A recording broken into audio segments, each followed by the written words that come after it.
Persuna transgender issa se tgawdi mid-drittijiet kollha li hemm fil-Kodiċi Ċivili.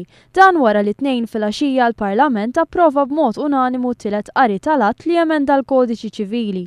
Permezz ta' dan it-tibdil għal finijiet kollha tal-liġi, persuna transgender se tgawdi minn ħafna drittijiet, fosthom id-dritt li tkun tista' tiżżewweġ. Intant fi żmien li ġej il-Gvern ser ikun qiegħed jippreżenta quddiem il-Parlament abbozz ta' liġi dwar l-identità tal-ġeneru u għeda oħra mill-programm elettorali. Fil-fatt it-tibdil fl-abbozz tal-liġi li tirregola l-identifikazzjoni ta' persuni transgender kien tħabbar mill-Ministru għad-Dialogu Soċjali, Affarijiet tal-Konsumatur u l-Libertajiet Ċivili Elena Dalli fit-3 ta' April li għadda. Dan kien l-ewwel pass mill-Gvern Laburista sabiex persuni LGBT jingħataw id-drittijiet kollha tagħhom.